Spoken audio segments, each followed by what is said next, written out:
Assalamualaikum warahmatullahi wabarakatuh. Pada kesempatan kali ini, saya akan menampilkan aksi nyata saya pada modul 1.4 Budaya Positif. Saya Anggraheni Niryasari, Sarjana Sains. Saya berasal dari SMA Negeri 1 Wonosobo. Saya merupakan calon guru penggerak angkatan ke-6 Kabupaten Wonosobo, Provinsi Jawa Tengah. Terima kasih saya ucapkan pada fasilitator saya, Ibu Dr. Suci Harjanti, MPD, dan pengajar praktik saya, Ibu Heri Kusiani, SPD AUD. Aksi nyata untuk budaya positif pada kesempatan kali ini saya bagi menjadi 3. Yang pertama, mengimplementasikan konsep-konsep inti dalam modul budaya positif di lingkungan sekolah, yaitu dengan pembiasaan 5S, senyum, sapa, salam, santun, dan sopan. Yang kedua, sholat zuhur berjamaah. B. Mengimplementasikan konsep-konsep inti dalam modul budaya positif di lingkungan kelas, yaitu dengan berdoa dan menyanyikan lagu Indonesia Raya sebelum pembelajaran dimulai. Yang kedua, pembuatan keyakinan kelas. C. Membagikan pemahaman dan pengalaman dalam penerapannya kepada rekan-rekan sejawat saya, yaitu dengan cara pengimbasan budaya positif di SMA Negeri 1 Wonosobo. Contoh-contoh aksi nyata untuk budaya positif. Yang pertama, dengan mengimplementasikan konsep-konsep inti dalam modul budaya positif di lingkungan sekolah. Aksi nyata budaya positif dari mengimplementasikan konsep-konsep inti dalam modul budaya positif di lingkungan kelas dan di sekolah, saya contohkan dengan pembiasaan 5S, senyum, sapa, salam, santun, dan sopan, yang bisa tergambarkan dalam video berikut ini.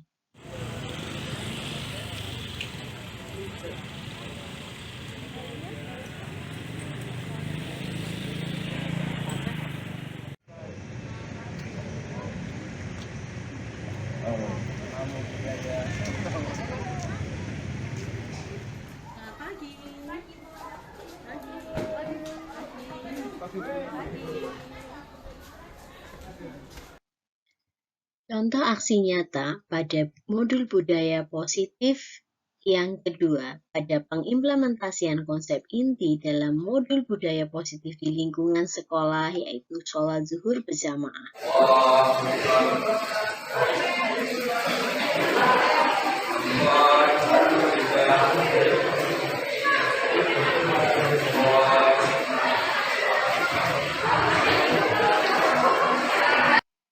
Berikut kami sampaikan aksi nyata budaya positif pada mengimplementasikan konsep-konsep inti dalam modul budaya positif di lingkungan kelas. Aksi nyata yang selanjutnya adalah pada pengimplementasian konsep inti dalam modul budaya positif di lingkungan kelas, yaitu berdoa dan menyanyikan lagu wajib Indonesia Raya sebelum pembelajaran dimulai.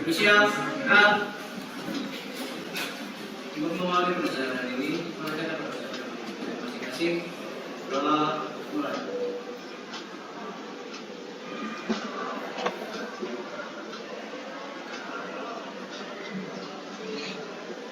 Selesai. Beri salam pada guru. Selamat pagi, Bu. Selamat pagi. Assalamualaikum warahmatullahi wabarakatuh. Waalaikumsalam warahmatullahi wabarakatuh. Sebelum kita memulai pembelajaran hari ini, kita menyanyikan Indonesia Raya. Kita Indonesia Raya dulu ya. Silakan salah satu untuk menyanyikan Indonesia Raya. Ini semuanya berdiri.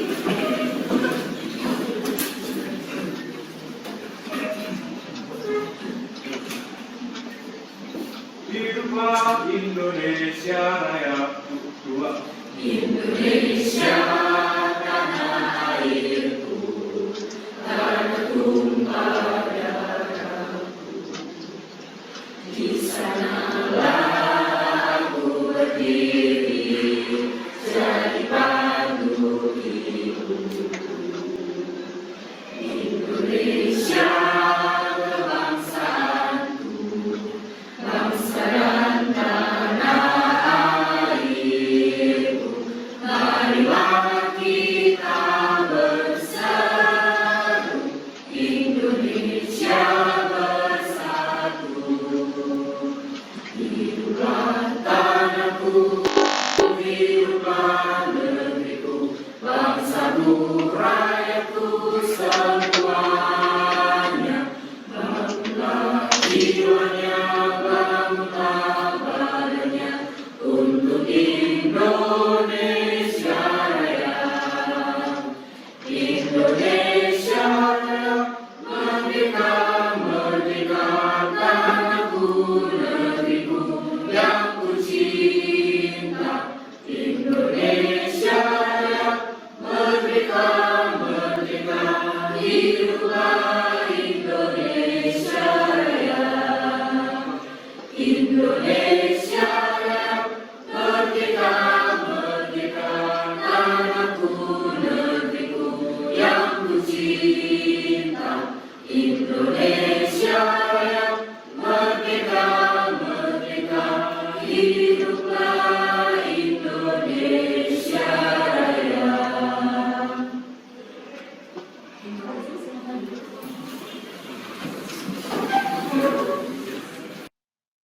Aksi nyata untuk budaya positif selanjutnya dalam mengimplementasikan konsep-konsep inti dalam modul budaya positif di lingkungan kelas adalah pembuatan keyakinan kelas yang bisa tergambar dari video berikut ini. Nah, untuk mengawali pembelajaran kita, seperti biasanya kita menuliskan kesepakatan kelas kita hari ini ya. Jadi tuliskan keyakinan kelas yang perlu kalian yakini agar nanti pembelajaran kita dapat berjalan dengan baik, ya. Kalian bisa belajar dengan baik dan menyenangkan untuk kalian. Itu silakan maju untuk menuliskan.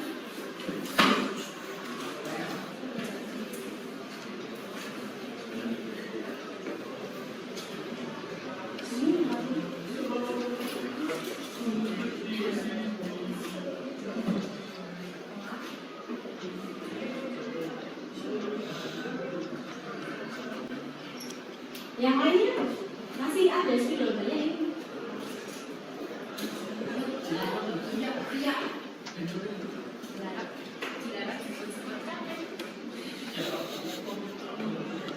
Yang lain?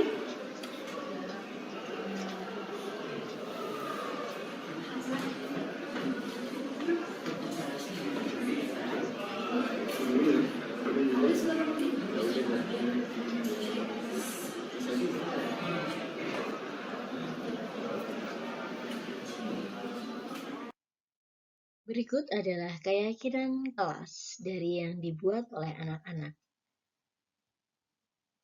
Pada aksi nyata budaya positif, dalam mengimplementasikan konsep-konsep inti dalam modul budaya positif di lingkungan kelas, yaitu dengan pembuatan keyakinan kelas. Keyakinan kelas yang pertama adalah datang tepat waktu, berdoa sebelum dan setelah pembelajaran, bersikap sopan dan menghormati kepada semua orang, berpakaian rapi, menjaga kebersihan, dan meminta izin jika mau keluar kelas. Aksi nyata pada budaya positif selanjutnya adalah membagikan pemahaman dan pengalaman dalam menerapkan kepada rekan-rekan sejawat, yaitu dengan pengimbasan budaya positif di SMA Negeri 1 Wonosobo.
Assalamualaikum warahmatullahi wabarakatuh. Waalaikumsalam warahmatullahi wabarakatuh. Alhamdulillahirabbil alamin. Alhamdulillahilladzi an'ama 'alaihi nikmatil iman wal Islam.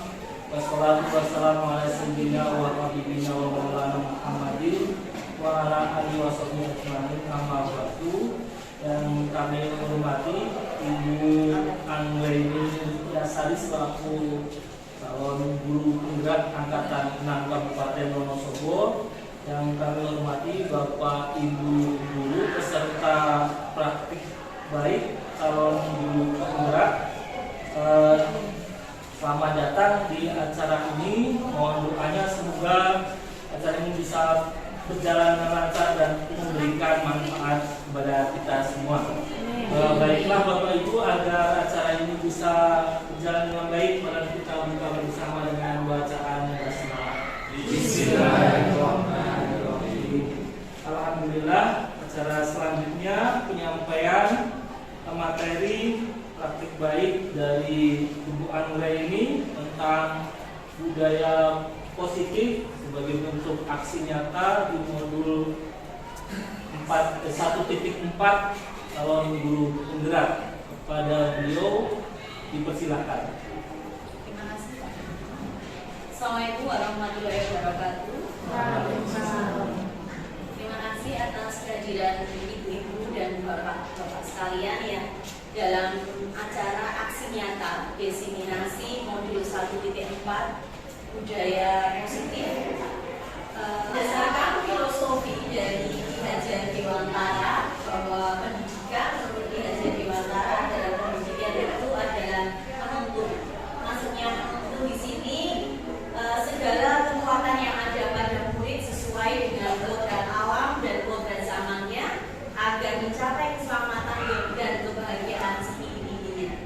Yang kedua, filosofi yang kedua itu pendidikan itu menghamba pada murid. Kemudian yang ketiga, guru itu diibaratkan seorang petani. Jadi sekolah itu diibaratkan sebagai lahan atau tanah dan murid itu merupakan benih. Jadi guru diibaratkan sebagai petani gitu ya, yang hanya bisa menuntun tumbuhnya benih dengan cara. Menurut Diana Gosen dalam bukunya Exclusive School Discipline, dia menyatakan bahwa ada 3 motivasi perilaku manusia.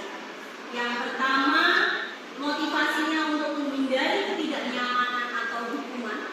Kemudian yang kedua, untuk mendapatkan imbalan atau penghargaan dari orang lain. Kemudian yang ketiga, motivasi dari perilaku manusia adalah untuk menjadi orang yang mereka inginkan dan menghargai dirinya sendiri dengan nilai-nilai yang mereka percayai. Nah, penghargaan atau hukuman ini memiliki makna sendiri gitu ya, berdasarkan Alfie Kohn gitu ya, pada ketika dia melakukan wawancara, dia mengemukakan baik penghargaan maupun hukuman adalah cara untuk mengontrol perilaku seseorang yang menghancurkan potensi untuk pembelajaran yang sesungguhnya. Jadi menurut dia bahwa penghargaan dan hukuman ini adalah hal yang tidak baik karena cara-cara memberikan penghargaan dan hukuman itu mengontrol perilaku seseorang dan menghancurkan potensinya untuk pembelajaran yang sesungguhnya. Nah, menurut Kohn, secara ideal tindakan belajar itu sendiri adalah penghargaan sesungguhnya. Jadi ketika tindakan belajar yang baik itu merupakan penghargaan yang sesungguhnya. Selanjutnya, Kohn mengungkapkan bahwa berdasarkan beberapa pernyataan dari hasil pengamatannya selama ini tentang tindakan pemberian penghargaan yang nilainya sama itu dengan menghukum seseorang. Jadi dia berpendapat bahwa penghargaan itu sejatinya adalah menghukum seseorang. Nah, hukumannya bisa berpengaruh jangka panjang dan jangka pendek.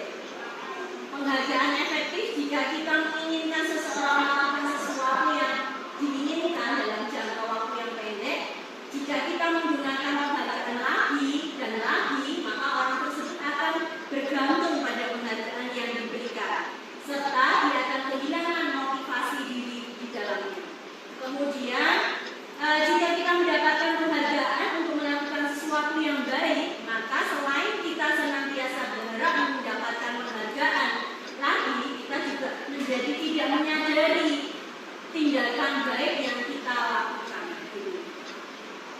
Nah, penghargaan merupakan hal yang tidak efektif karena suatu penghargaan adalah suatu benda atau peristiwa yang diinginkan yang dibuat dengan persyaratan. Hanya jika Anda melakukan hal ini, maka Anda akan mendapatkan penghargaan yang diinginkan. Jika saya mengharapkan suatu penghargaan dan dia tidak mendapatkan, maka dia akan kecewa dan berkecil hati, serta kemungkinan lain kali saya tidak akan berusaha sekeras sebelumnya. Jadi jika kita memberikan seseorang suatu penghargaan untuk melakukan sesuatu, maka kita harus terus-menerus memberikan penghargaan itu. Jika kita menginginkan orang tersebut meneruskan perilaku yang kita inginkan. Nah, orang akan berusaha berhenti merokok atau orang yang berusaha diet dan menguruskan badan bila diberi penghargaan, hampir pasti dia tidak akan berhasil. Kemudian penghargaan ini dia dapat merusak hubungan. Jadi ketika seseorang itu diberi penghargaan atau dipuji di depan orang banyak, maka dia akan merasa iri. Jadi kemudian sebagian dari mereka juga tidak akan menyukai jika orang itu diberikan penghargaan. Maka jika seseorang yang sering memberikan penghargaan kepada murid-muridnya, besar kemungkinan murid-muridnya termotivasi hanya untuk menyenangkan gurunya saja. Mereka tidak bersikap jujur kepada gurunya tersebut. Sehingga penghargaan menciptakan persaingan di dalam kelas dan persaingan menciptakan kecemasan. Mereka yang percaya bahwa mereka tidak memiliki kesempatan untuk mendapatkan penghargaan, maka anak-anak juga akan berhenti mencoba. Nah, ungkapan ini berdasarkan hasil riset. Hasil riset yang penghargaan mengurangi ketepatan. Jadi pada riset pertama dalam sebuah percobaan itu sekelompok anak laki-laki yang berusia 9 tahun dia diminta untuk melihat gambar-gambar wajah yang ditampilkan di layar dan mereka harus memberitahukan jika wajah-wajah tersebut sama atau berbeda. Gambar-gambar tersebut hampir sama. Beberapa dari mereka diberi penghargaan dalam bentuk uang. Dan pada saat mereka memberikan jawaban yang benar, sementara sebagian lain tidak, anak-anak laki-laki yang dibayar membuat lebih banyak kesalahan. Kemudian berdasarkan hasil riset yang kedua, anak-anak yang diminta mengingat kata-kata tertentu, kemudian mereka diminta mengambil kartu yang berisi kata-kata yang diingat tersebut. Setiap kali muncul, beberapa anak diberikan permen setiap mereka memberikan jawaban yang benar. Tapi sebagian lain hanya diberitahu saja bila jawaban mereka benar. Hasilnya, anak-anak yang mendapatkan permen itu malah jawabannya banyak yang tidak tepat. Tetapi anak-anak yang hanya diberitahu jawabannya malah mereka yang mendapat jawaban benar. Kemudian riset yang ketiga itu merupakan penghargaan ini dapat mengakibatkan menurunkan kualitas. Pengamatan dilakukan pada sekelompok mahasiswa dan mahasiswi yang sedang melakukan kerja praktik di sebuah surat kabar universitas. Nah, saat mereka sedang belajar menuliskan sebuah artikel tentang sebuah judul di berita utama, seiring waktu mahasiswa atau mahasiswi itu semakin mampu bekerja dengan cepat.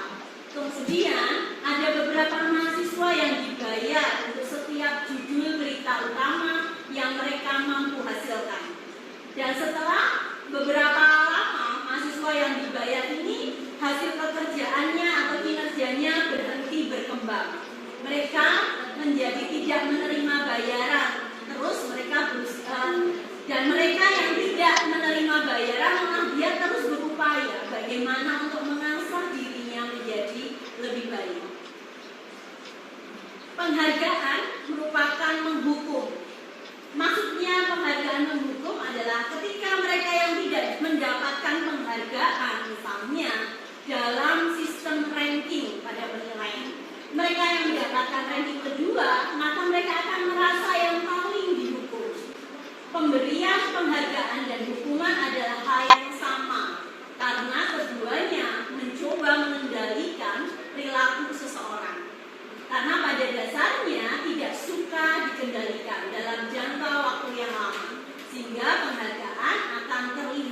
menjadi sebagai hukuman. Nah, jika suatu penghargaan itu diharapkan, namun Anda tidak mendapatkan, maka akan merasa dihukum, gitu ya. Sehingga ini yang dimaksudkan bagaimana penghargaan itu bersifat hukum. Nah, yang paling baik penghargaan itu berasal motivasi yang ada di dalam diri murid kita. Karena saat seorang anak itu belajar untuk pertama kalinya, dia menggabungkan huruf dan kata-kata serta menyadari bahwa ia dapat membaca, maka akan timbul pijat di matanya. Ketika anak itu merasa dia sudah bisa membaca dengan sendiri, maka mata anak itu akan menjadi berbinar dengan penghargaan di dalam dirinya sendiri, gitu ya. Dan akan terlihat sebuah senyuman di wajahnya. Maka anak tersebut begitu gembiranya bahwa ia telah mempelajari dan menguasai suatu keterampilan baru. Kesadaran akan kemampuan bahwa dia sudah dapat membaca sesungguhnya merupakan sebuah penghargaan.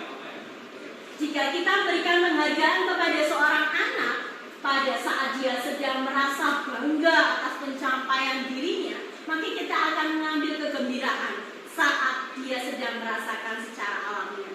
Nah, hasil riset ini disadur dari materi pelatihan yang dihukum oleh penghargaan oleh Yayasan Pendidikan Unggul Foundation for Excellence in Education 2006. Jadi yang kita harapkan penghargaan untuk anak itu bukanlah penghargaan yang menghukum, tetapi bagaimana guru ini bisa memotivasi diri anak untuk belajar. Nah, ketika dia berhasil, itu adalah penghargaan terbesar bagi diri anak tersebut. Dan itu akan menjadikan dia menjadi seorang yang berkembang sesuai dengan kodrat alam dan kodrat zaman anak tersebut. Nah, kemudian saya akan menyampaikan tentang hukuman, konsekuensi, dan restitusi. Tindakan terhadap suatu pelanggaran umumnya itu dapat berbentuk dua, hukuman atau konsekuensi.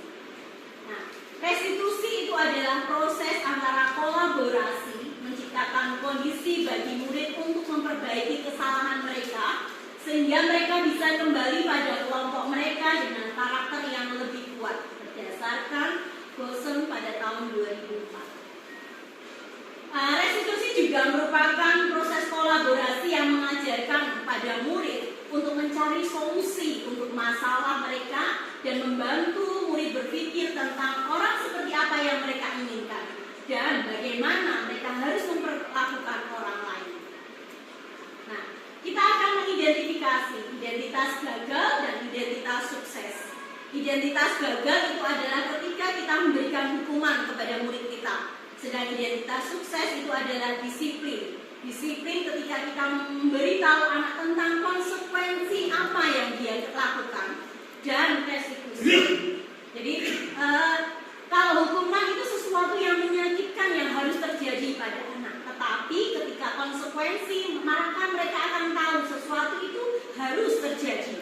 Dan restitusi mereka merupakan pilihan. Jadi anak itu bisa menentukan pilihannya. Dia akan menjadi anak yang bagaimana itu kita arahkan dengan metode restitusi. Kemudian ketika hukuman dia tidak nyaman untuk murid atau anak untuk jangka waktu yang panjang, maka secara konsekuensi dia menjadi tidak nyaman untuk murid anak tersebut untuk jangka waktu yang pendek. Maka dengan cara restitusi kita menguatkan untuk murid atau anak dalam jangka waktu yang panjang. Kemudian hukuman itu merupakan anak itu adalah korban yang mendapatkan keadilan. Sedangkan konsekuensi itu korban bisa diabaikan. Tapi kalau restitusi, korban ini dia mendapatkan ganti. Gitu ya. Kemudian kalau hukuman, anak akan merasa mudah tersakiti. Tapi kalau konsekuensi, anak merasa dibuat tidak nyaman. Karena dia akan diberitahu konsekuensinya itu apa, sehingga anak menjadi tidak nyaman. Tetapi ketika kita mengarahkan dengan restitusi, murid atau anak itu akan mendapatkan penguatan, sehingga dia akan menjadi orang yang bertanggung jawab. Kemudian ketika diberi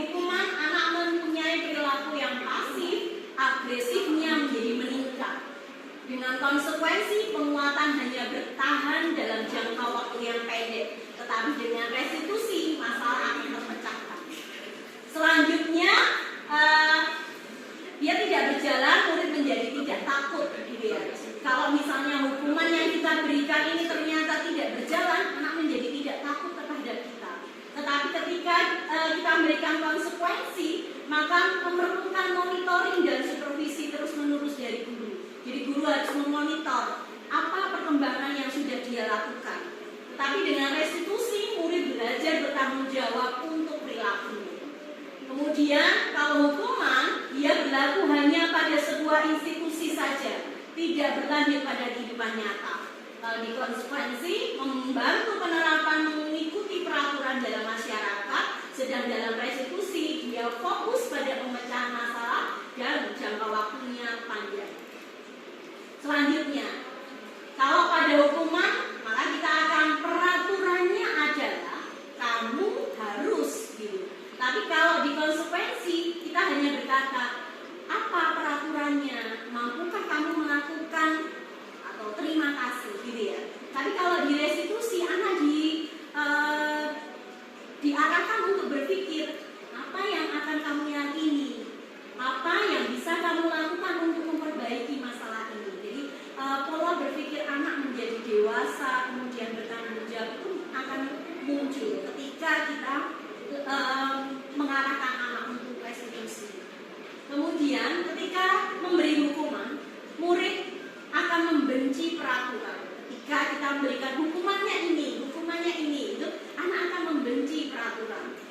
Kalau konsekuensi, anak hanya menghormati peraturan. Tetapi ketika kita menampilkan restitusi, maka anak akan menghormati dirinya dan orang lain. Kemudian, kalau hukuman ini lebih bersifat negatif, kalau konsekuensi bersifat negatif, kalau restitusi itu dia bersifat positif. Kemudian, kalau hukuman pasti ada kalimat awas, kalau dilakukan lagi nanti awas kamu, gitu kalau hukuman. Tapi kalau konsekuensi, maka kita akan berkata lakukan apa yang saya katakan, itu konsekuensi. Kalau positif, nanti kita berbalik, apakah hal ini yang sesungguhnya ingin kamu lakukan? Jadi kan nanti anak akan berpikir apa yang dia lakukan ini sudah benar atau belum. Jadi pola berpikirnya akan berkembang. Kemudian kalau hukuman ini metodenya adalah mode paksaan. Kalau konsekuensi itu modenya adalah stimulus respon. Tapi kalau restitusi itu adalah teorinya teori kontrol. Kemudian kalau hukuman kita mendorong menyalahkan diri. Kalau konsekuensi kita mendorong kepada anak untuk patuh. Tapi kalau restitusi kita mendorong anak untuk melakukan disiplin positif. Kemudian hukuman dia konsep dirinya menjadi buruk. Tetapi kalau konsekuensi konsep dirinya baik, kalau restitusi konsep diri menjadi kuat. Kemudian pada hukuman, murid atau anak belajar menyembunyikan kesalahannya. Jadi anak takut karena dia kalau orang tahu atau guru tahu dia melakukan kesalahan, dia akan menyembunyikan kesalahannya agar guru tidak menghukum. Kalau konsekuensi, anak akan belajar taat pada peraturan, tapi kalau pada restitusi, anak akan belajar untuk memecahkan masalah yang dihadapi. Misalnya dia melakukan kesalahan, maka dia juga akan berusaha bagaimana agar kesalahan yang dia lakukan tidak terulang kembali.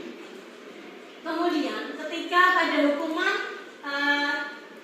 itu mencoba untuk mengontrol anak dengan peraturan atau penguatan negatif, yaitu bagaimana membayar impas kesalahan. Tapi kalau konsekuensi, dia mencoba mengontrol anak untuk penguatan positif. Dan yang lebih baik lagi, ketika kita melakukan restitusi, anak akan paham bahwa dirinya sendiri yang pegang kontrol kendali. Kemudian untuk dampaknya pada anak, ketika anak itu diberi hukuman, dia akan mudah marah, mudah merasa bersalah, rendah diri, dan dia lebih mengasingkan diri. Ketika anak kita berikan konsekuensi, maka anak menjadi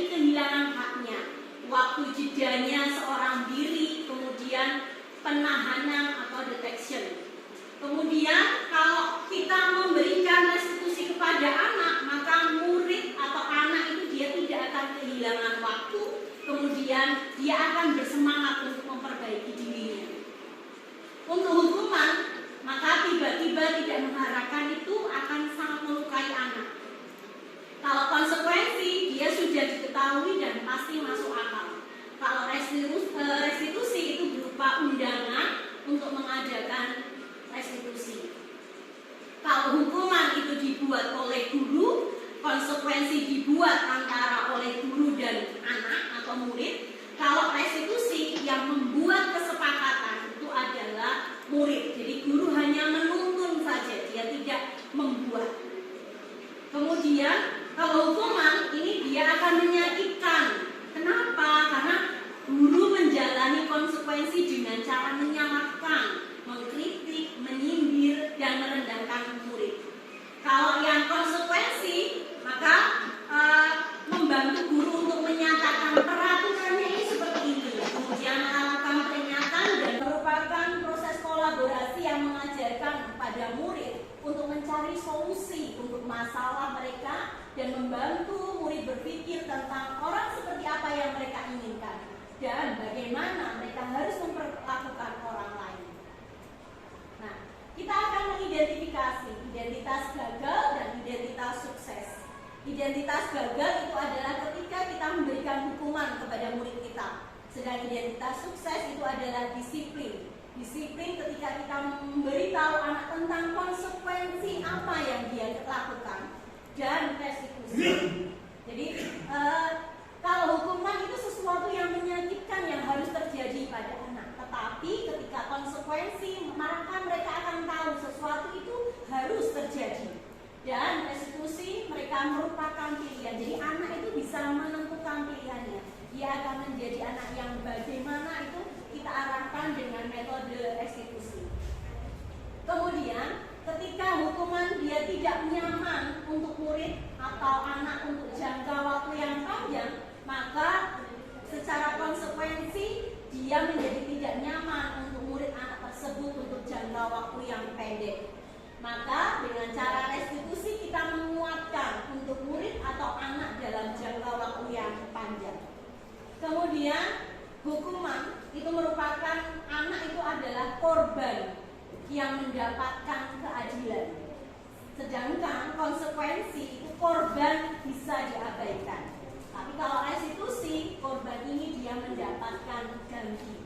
Gitu ya. Kemudian kalau hukuman, anak akan merasa mudah tersakiti. Tapi kalau konsekuensi, anak merasa dibuat tidak nyaman. Karena dia akan diberitahu konsekuensinya itu apa, sehingga anak menjadi tidak nyaman. Tetapi ketika kita mengarahkan dengan restitusi, murid atau anak itu akan mendapatkan penguatan, sehingga dia akan menjadi orang yang bertanggung jawab. Kemudian ketika diberi hukuman, anak mempunyai perilaku yang pasif, agresifnya menjadi meningkat. Dengan konsekuensi, penguatan hanya bertahan dalam jangka waktu yang pendek, tetapi dengan restitusi, masalah akan terpecahkan. Selanjutnya, dia tidak berjalan, murid menjadi tidak takut. Gitu ya. Kalau misalnya hukuman yang kita berikan ini ternyata tidak berjalan, anak menjadi tidak takut terhadap kita. Tetapi ketika kita memberikan konsekuensi, maka memerlukan monitoring dan supervisi terus-menerus dari guru. Jadi guru harus memonitor apa perkembangan yang sudah dia lakukan. Tetapi dengan restitusi, murid belajar bertanggung jawab untuk perilakunya. Kemudian kalau hukuman, dia berlaku hanya pada sebuah institusi saja, tidak berlanjut pada kehidupan nyata. Kalau di konsekuensi, membantu penerapan mengikuti peraturan dalam masyarakat, sedang dalam restitusi, dia fokus pada pemecahan masalah dan jangka waktunya panjang. Selanjutnya, kalau pada hukuman, maka kita akan peraturannya adalah kamu harus gitu. Tapi kalau di konsekuensi, kita hanya berkata, apa peraturannya? Mampukah kamu melakukan? Atau terima kasih gitu ya.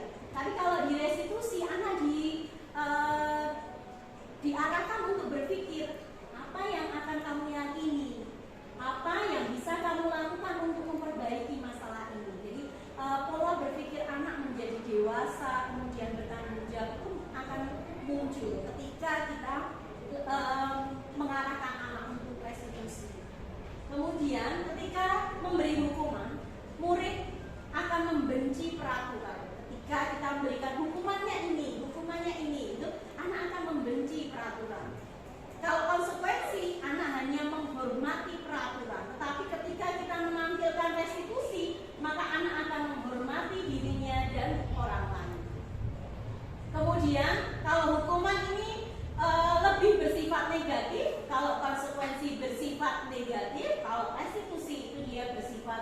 positif.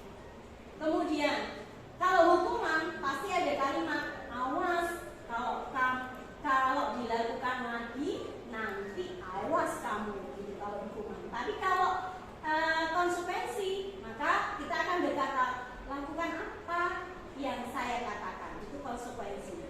Kalau positif, nanti kita berbalik, apakah hal ini yang sesungguhnya ingin kamu lakukan? Jadi kan nanti anak akan berpikir apa yang dia lakukan ini sudah benar atau belum.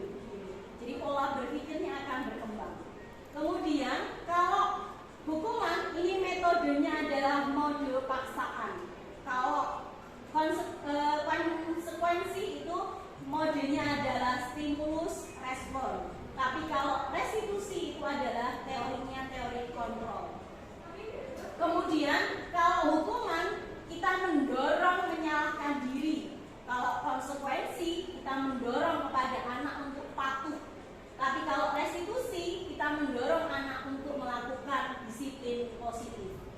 Kemudian hukuman dia konsep dirinya menjadi buruk. Tetapi kalau konsekuensi konsep dirinya baik. Kalau restitusi konsep diri menjadi kuat. Kemudian pada hukuman murid atau anak belajar menyembunyikan kesalahannya. Jadi anak takut karena dia kalau orang tahu atau guru tahu dia melakukan kesalahan, dia akan menyembunyikan kesalahannya agar guru tidak menghukum. Kalau konsekuensi, anak akan belajar taat pada peraturan, tapi kalau pada restitusi, anak akan belajar untuk memecahkan masalah yang dihadapi. Misalnya dia melakukan kesalahan, maka dia juga akan berusaha bagaimana agar kesalahan yang dia lakukan tidak terulang kembali. Kemudian ketika pada hukuman itu mencoba untuk mengontrol anak dengan peraturan atau penguatan negatif, yaitu bagaimana membayar impas kesalahan. Tapi kalau konsekuensi, dia mencoba mengontrol anak untuk penguatan positif. Dan yang lebih baik lagi, ketika kita melakukan restitusi, anak akan paham bahwa dirinya sendiri yang pegang kontrol kendali. Kemudian untuk dampaknya pada anak, ketika anak itu diberi hukuman, dia akan mudah marah, mudah merasa bersalah, rendah diri, dan dia lebih mengasingkan diri. Ketika anak kita berikan konsekuensi, maka anak menjadi kehilangan haknya. Waktu jedanya seorang diri, kemudian penahanan atau detection. Kemudian kalau kita memberikan restitusi kepada anak, maka murid atau anak itu dia tidak akan kehilangan waktu, kemudian dia akan bersemangat untuk memperbaiki dirinya. Untuk hukuman, maka tiba-tiba tidak mengharapkan itu akan sangat melukai anak. Kalau konsekuensi, dia sudah diketahui dan pasti masuk akal. Kalau restitusi itu berupa undangan untuk mengadakan restitusi. Kalau hukuman itu dibuat oleh guru, konsekuensi dibuat antara oleh guru dan anak atau murid. Kalau restitusi yang membuat kesepakatan itu adalah murid. Jadi guru hanya menuntun saja, dia tidak membuat. Kemudian kalau hukuman ini dia akan menyakitkan. Kenapa? Karena guru menjalani konsekuensi dengan cara menyalahkan, mengkritik, menyindir, dan merendahkan murid. Kalau yang konsekuensi, maka membantu guru untuk menyatakan peraturannya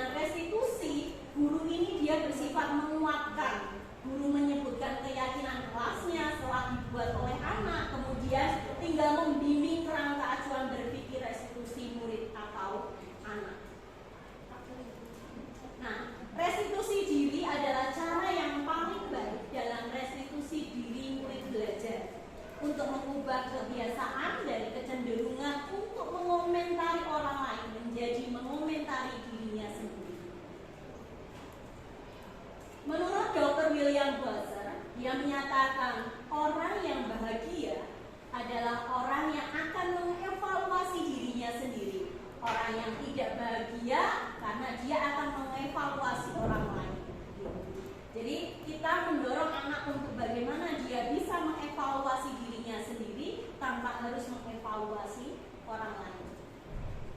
Nah, ciri-ciri restitusi yang dia untuk membedakan dengan program disiplin lainnya.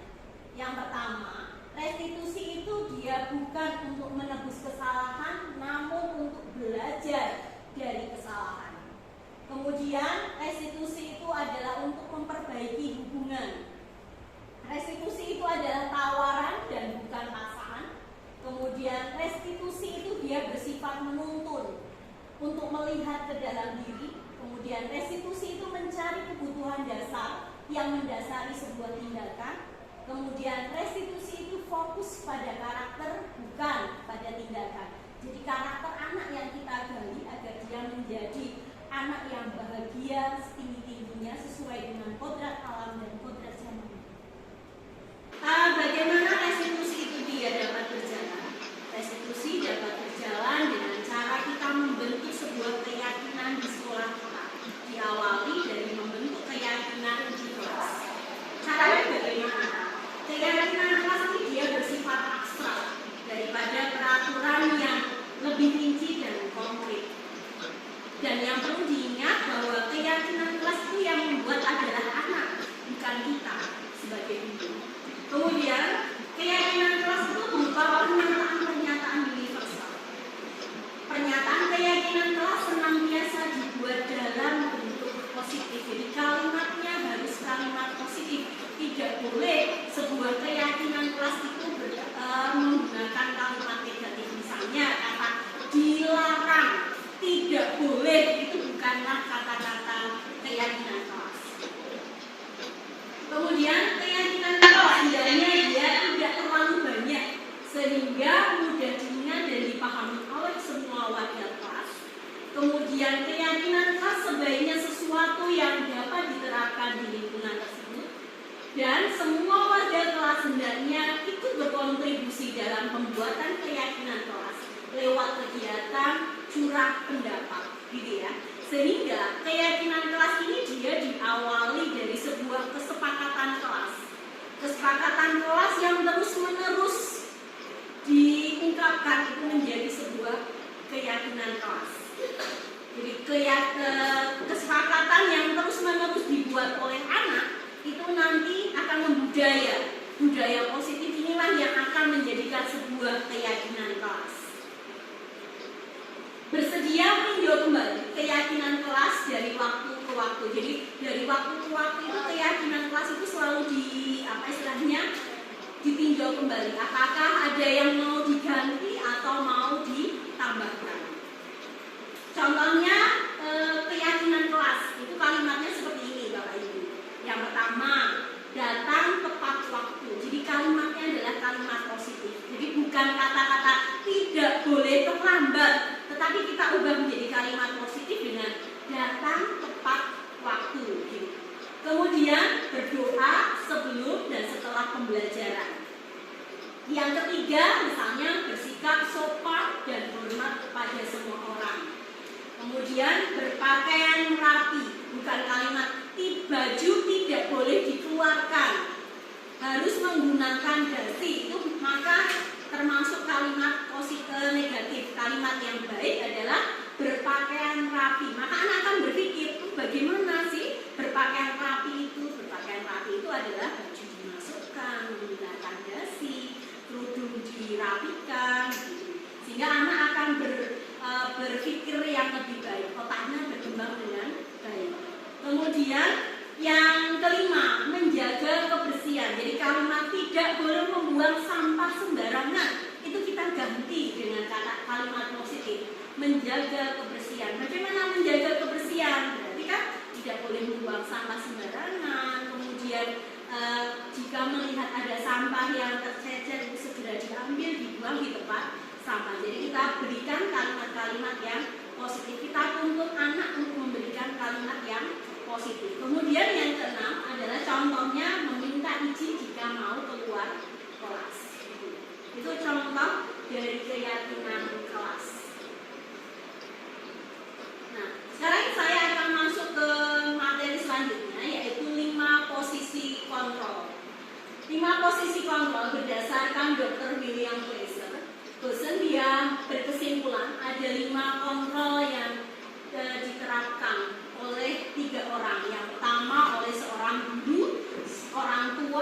dan atasan. Jadi 3 orang inilah yang sering sekali membuat sebuah kontrol kepada anak atau bawahannya. Kalau kita kontrol kepada murid kita, orang tua kontrol kepada anaknya, atasan kontrol kepada bawahannya.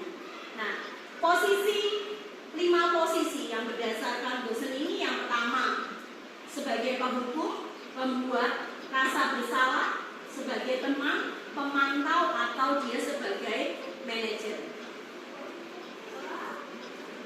Sebagai penghukum, itu contohnya, misalnya seorang penghukum itu biasanya dia akan menghukum dengan hukuman verbal atau fisik.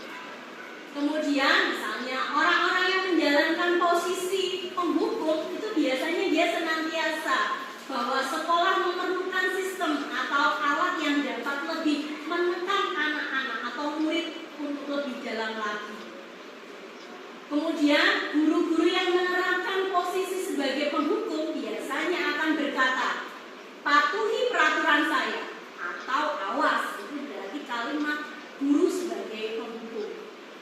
Kemudian, guru yang seperti ini senantiasa dia hanya ada pada satu cara agar pembelajarannya bisa berhasil, yaitu dengan cara dia.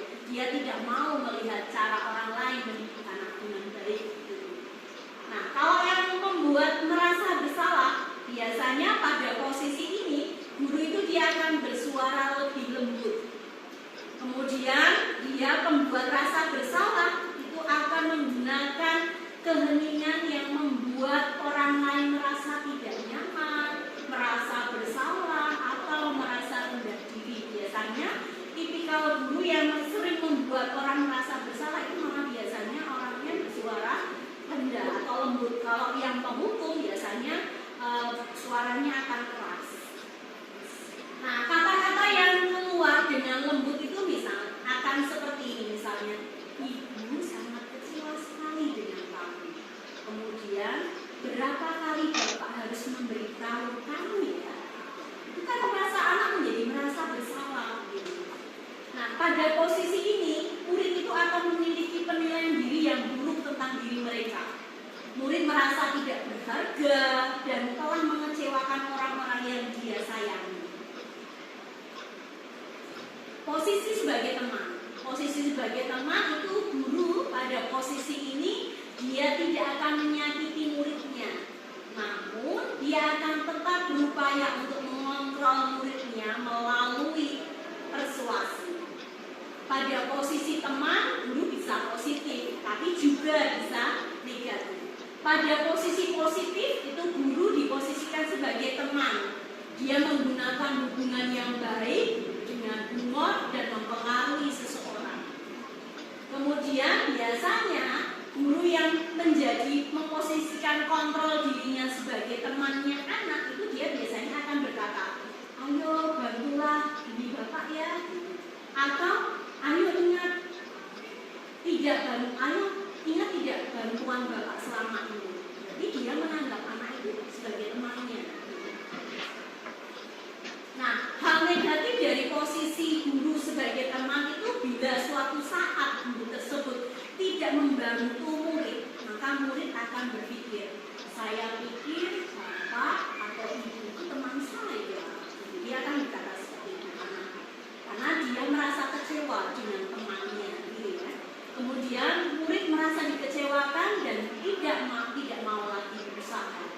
Nah, hal lain yang mungkin timbul adalah murid hanya akan bertindak untuk guru tertentu saja dan tidak untuk guru lainnya. Jadi guru harus bisa memposisikan diri. Dia jangan terlalu tampak kepada anak itu bahwa dia itu temannya. Karena kalau merasa dia temannya, maka anak itu hanya akan patuh pada satu guru yang dia anggap sebagai temannya, dan dia tidak akan patuh pada guru lain yang dia merasa dia bukan temannya. Kemudian murid juga akan tergantung pada guru tersebut. Kalau tidak ada guru tersebut, maka dia motivasi dirinya untuk belajar menjadi rendah. Kemudian ketika guru memposisikan diri sebagai pemantau itu artinya mengawasi. Kemudian pada saat kita mengawasi, kita akan akan bertanggung jawab atas orang-orang yang kita awasi, terutama pada perilakunya. Selanjutnya, posisi pemantau itu berdasarkan pada peraturan-peraturan dan konsekuensi. Dengan menggunakan sanksi atau konsekuensi, kita dapat memisahkan antara hubungan pribadi kita dengan murid sebagai seseorang yang menjalankan posisi pemantau. Pertanyaan yang biasa diajukan oleh seorang pemantau adalah, peraturannya apa? Apa yang telah kamu lakukan? Atau sanksi atau konsekuensinya apa? Gitu ya. Kemudian seseorang pemantau itu dia sangat mengandalkan perhitungan kata-kata, data yang dapat digunakan sebagai bukti atas perilaku seseorang. Nah, posisi ini akan menggunakan stiker, strip catatan, dan daftar cek biasanya. Posisi pemantau sendiri dia berawal dari teori stimulus respon yang menunjukkan tanggung jawab guru dalam mengontrol murid. Nah, harapan kita itu adalah sebagai manajer. Nah, posisi terakhir manajer ini adalah posisi di mana guru itu berbuat sesuatu bersama dengan muridnya, kemudian mempersilahkan muridnya untuk mempertanggungjawabkan perilakunya, kemudian mendukung murid agar dapat menemukan solusi atas permasalahannya sendiri. Kemudian seorang manajer dia telah memiliki keterampilan di posisi teman atau pemantau. Dan dengan demikian bisa jadi di waktu-waktu tertentu dia akan kembali menjadi ke posisi tersebut bila diperlukan. Kemudian bila kita menginginkan murid-murid kita menjadi manusia yang merdeka, mandiri, dan bertanggung jawab, maka kita perlu mengacu kepada institusi yang dapat menjadikan murid kita menjadi seorang manajer bagi dirinya sendiri. Di manajer, murid diajak untuk menganalisis kebutuhan dirinya maupun kebutuhan orang lain. Kemudian di sini penekanannya bukan pada kemampuan untuk membuat konsekuensi, namun dapat berkolaborasi dengan murid bagaimana untuk memperbaiki kesalahan yang ada. Seorang manajer dia akan berkata, apa yang kita yakini? Ya, kembali ke keyakinan kelas. Apa yang kamu yakini? Kemudian, apakah kamu meyakininya? Jika kamu meyakininya, apa kamu bersedia untuk memperbaikinya? Atau apa rencananya kamu untuk memperbaiki hal tersebut? Itu adalah kata-kata dari seorang manajer. Tugas seorang manajer bukan untuk mengatur perilaku seseorang, tetapi kita sebagai manajer ini kita membimbing agar murid itu dapat mengatur dirinya. Kemudian seorang manajer bukan memisahkan antara murid dari kelompoknya, tetapi kita mengembalikan murid tersebut ke kelompoknya dengan lebih baik dan lebih kuat. Karena dia sudah memperbaiki dirinya, sehingga dia lebih kuat untuk kembali ke kelompoknya. Nah, menurut yang sudah saya terapkan, disiplin positif, maka nilai-nilai kebajikan dan keyakinan kelas yang dibangun bersama dan telah disepakati oleh semua warga kelas itu merupakan hal yang perlu diperbaiki. Jadi bagaimana guru menempatkan dirinya sebagai manajer, bukan sebagai pembuku atau sebagai pembuat merasa bersalah. Nah, setelah mempelajari modul budaya positif ini terjadi perubahan berpikir yang saya rasakan, gitu ya, bahwa untuk menciptakan budaya positif di kelas maupun di sekolah kita harus melibatkan murid dalam perencanaan sampai pelaksanaan budaya positif. Nah, harapannya dapat mewujudkan kelas atau sekolah yang aman, nyaman, budaya positif berdasarkan keyakinan kelas atau sekolah yang diyakini bersama. Perubahan lain bahwa posisi kontrol yang saya yakini sekarang yang sama ini adalah penghukum atau pembuat rasa bersalah itu ternyata menjadi kurang tepat. Maka saya merubah diri saya untuk menjadi posisi kontrol manager dan menerapkan segitiga restitusi. Nah, tindakan versi segitiga restitusi. Jadi ketika ada anak yang membuat sebuah kesalahan, kita membuat sebuah segitiga restitusi. Yang pertama, kita stabilkan identitas anak, kemudian kita menanyakan keyakinan yang diyakini oleh anak, baru kita memvalidasi tindakan yang salah. Menstabilkan identitas itu caranya bagaimana? Kita mengatakan kepada anak bahwa setiap orang itu pasti pernah melakukan sebuah kesalahan. Kemudian kamu bukanlah satu-satunya yang pernah melakukan kesalahan dulu. Selanjutnya, ketika kita validasi tindakan, kamu tentu punya alasan-alasan yang kamu lakukan untuk melakukan hal tersebut. Kemudian ada cara yang lebih efektif untuk mendapatkan apa yang kamu butuhkan. Kemudian keyakinan kelas apa yang telah kita sepakati, kita tanyakan kepada anak. Kemudian kamu ingin menjadi orang yang seperti apa? Sehingga nanti anak akan berpikir dan menjadi anak yang bertanggung jawab. Nah, nilai dan peran sebagai guru. Jadi berdasarkan pernyataan Ki Hajar Dewantara bahwa seorang guru itu harus memiliki nilai yang dapat menjalankan perannya. Guru harus mampu menumbuh kembang muridnya melalui pembelajaran yang berpusat pada murid maupun coach bagi guru lain. Jadi nilai guru itu ada 5. Yang pertama, dia berpihak pada muridnya. Kemudian mandiri, inovatif, kolaboratif, dan dapat melakukan reflektif. Sedang peran guru juga ada 5. Yang pertama, dia menjadi pemimpin pembelajaran, menjadi coach bagi guru lain, kemudian mendorong kolaborasi, kemudian mewujudkan kepemimpinan pada muridnya, dan mengarahkan komunitas praktisi. Nah, budaya positif membuat murid merasa aman dan nyaman saat proses pembelajaran. Jadi perlu kita terapkan budaya positif di lingkungan kita agar murid merasa nyaman dan aman ketika melakukan pembelajaran di sekolah.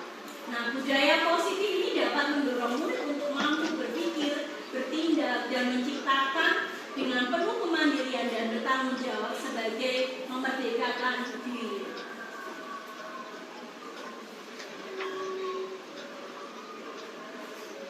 Jadi, ketika kita mengarahkan murid, kita harus membudayakan disiplin positif. Disiplin positif adalah merupakan pendekatan untuk mendidik murid untuk melakukan kontrol diri dan membentuk kepercayaan diri. Kemudian yang kedua, kita perlu melakukan nilai-nilai kebajikan dan keyakinan kelas. Tujuan mulia di sini mengacu pada nilai-nilai dan prinsip-prinsip mulia yang dianut oleh seseorang. Yang ketiga, posisi kita sebagai kontrol. Kapan kita sebagai pemberi hukuman, kapan kita sebagai membuat rasa bersalah, kemudian kapan kita menjadi temannya anak, kapan kita sebagai pemantau, dan yang paling baik, kapan kita menjadi seorang manajer yang baik. Kemudian, kebutuhan dasar yang perlu kita ketahui dari seorang anak itu yang pertama, kebutuhan dasar untuk bertahan hidup. Jadi anak itu ketika dia melakukan kesalahan pasti dia akan takut dengan kita. Makanya dia berusaha bertahan untuk hidup agar tidak disalahkan. Kemudian kebutuhan dasar yang kedua dari anak itu adalah kasih sayang. Kebutuhan yang kedua dari anak itu adalah kasih sayang dan rasa diterima. Kemudian penguasaan, keempat kebebasan, dan yang kelima adalah kesenangan. Yang kelima itu adalah segitiga restitusi.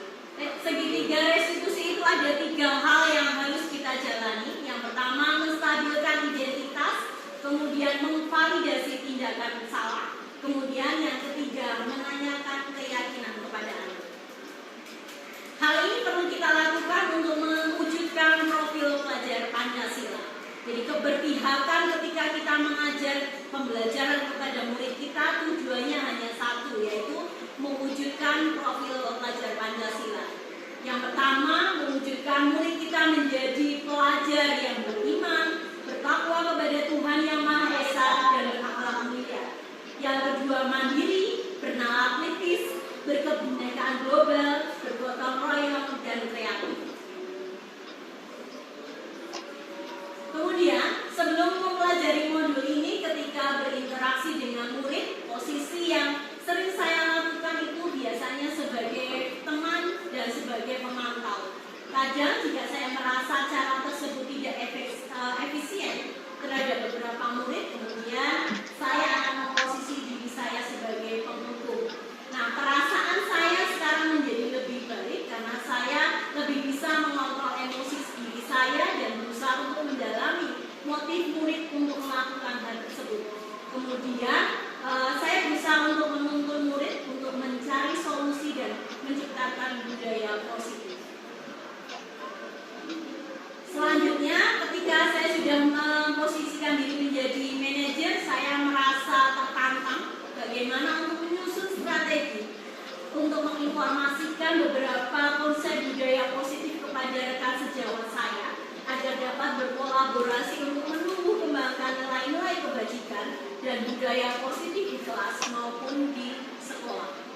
Kemudian tertantang mengimplementasikan posisi guru sebagai manajer dan menerapkan segitiga restitusi agar murid mengetahui bahwa seharusnya mereka bertanggung jawab atas tindakan dengan penuh keyakinan dan rasa tanggung jawab.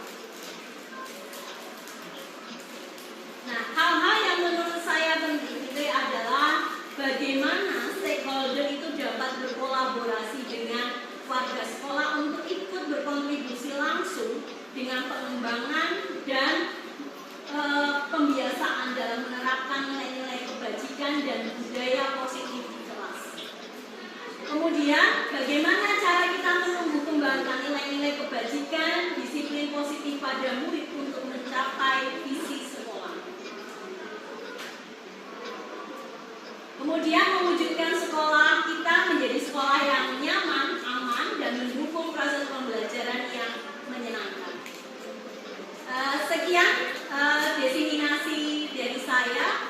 Saya ucapkan terima kasih kepada Bapak Ibu guru yang sudah berkenan hadir dalam acara desiminasi saya. Semoga bermanfaat bagi kita semua. Sebagai guru kita harus tergerak agar kita dapat bergerak dan menggerakkan untuk mewujudkan profil pelajar Pancasila. Terima kasih. Dari pemaparan yang disampaikan oleh Ibu Angga ini, silakan mungkin Bapak Ibu ada yang ingin disampaikan, silakan pertanyaan atau saran. Silakan Ibu Suci. Mengenai pembahasan yang tadi mengenai kesepakatan, bedanya kesepakatan dan keyakinan itu apa? Terima kasih Bu Suci atas pertanyaannya. Jadi kesepakatan dan keyakinan itu memiliki perbedaan yang tipis ya. Jadi ketika kita masuk kelas itu kita membuat dulu kesepakatan kelas dengan anak. Nah, nanti kesepakatan yang sudah kita buat setiap hari itu akan menjadi budaya pada kelas tersebut.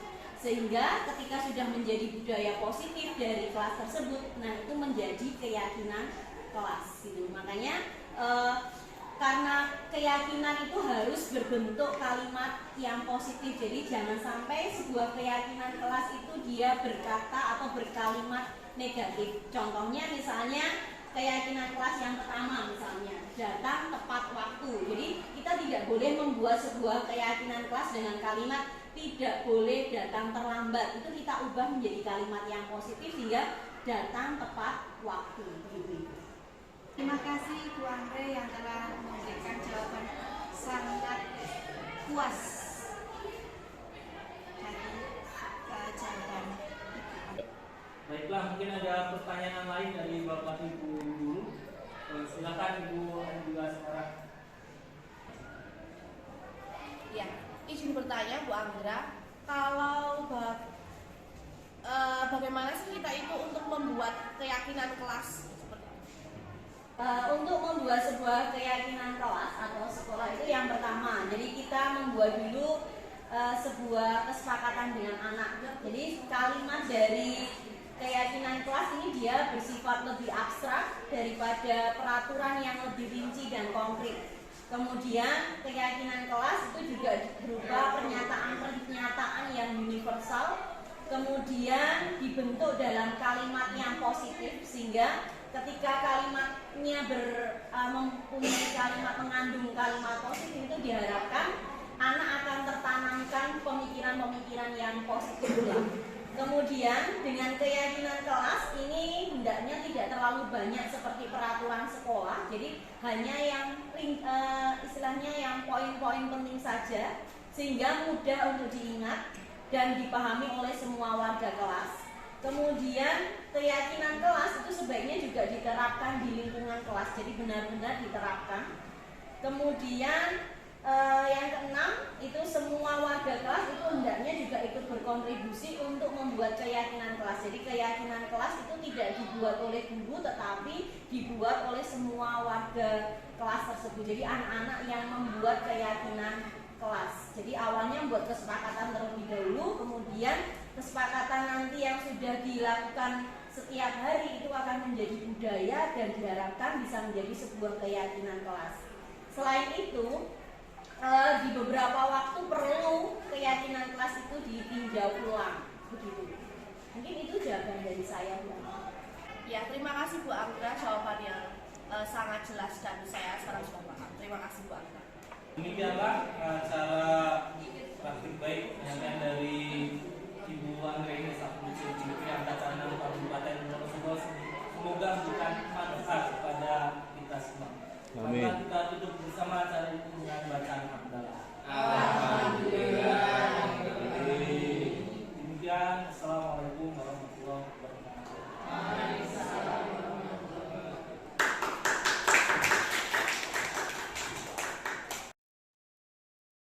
Selanjutnya adalah testimoni.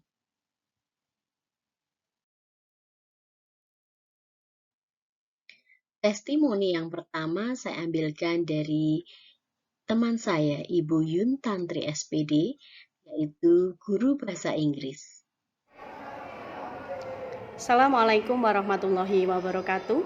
Perkenalkan, saya Yun Tantri. Saya adalah rekan kerja dari Ibu Anggraini Niryasari dari SMA Negeri 1 Wonosobo, Kabupaten Wonosobo, Provinsi Jawa Tengah. Dalam kesempatan kali ini, saya ingin menyampaikan aksi nyata yang telah dilakukan oleh Ibu Anggraini Niryasari dalam modul budaya positif. Ibu Anggraini Niryasari telah melakukan diseminasi dan telah menerapkan segitiga restitusi kepada siswa. Dalam hal ini saya menjadi lebih paham dan tahu bagaimana terutama dalam penanganan terhadap permasalahan yang dilakukan oleh siswa. Sebagai seorang pendidik, sebagai seorang guru yang profesional, kita tidak boleh menghakimi kesalahan siswa. Kita adalah sebagai manajer positif terhadap penyelesaian masalah siswa. Kita menerapkan budaya yang tidak baik terhadap siswa sehingga siswa merasa terhukum ataupun dia merasa bersalah dan menjadi sesuatu yang mati langkah saat dia melakukan kesalahan tersebut. Pemahaman ini kami ketahui atas diseminasi yang sudah dilakukan oleh Ibu Anggraini Niryasari. Tetap semangat Ibu Anggraini, tetap menjadi inspirasi positif untuk kami para pendidik dan juga membudayakan siswa untuk berperilaku positif. Terima kasih. Assalamualaikum warahmatullahi wabarakatuh. Testimoni yang kedua saya ambilkan dari murid saya yang bernama Jausa Safa Huntara dari kelas 10A. Warahmatullahi wabarakatuh. Nama saya Jausa Safa Huntara dari kelas 10A. Perasaan saya setelah Bu Anggra melaksanakan praktek segitiga restitusi, saya sangat lega karena Bu Anggra mengetahui saya terlambat masuk kelas, tidur di dalam kelas. Bu Anggra tidak memarahi saya, bahkan beliau memberikan nasihat yang membuat saya sadar dan memotivasi teman-teman agar tidak melakukan kegiatan tersebut. Saya sangat senang sekali. Kurang lebihnya begitu. Wassalamualaikum warahmatullahi wabarakatuh. Terima kasih atas perhatiannya. Wabillahi taufiq wal hidayah. Semoga bermanfaat. Guru penggerak. Tergerak, bergerak, dan menggerakkan untuk mewujudkan profil pelajar Pancasila. Wabillahi taufiq wal hidayah. Wassalamualaikum warahmatullahi wabarakatuh.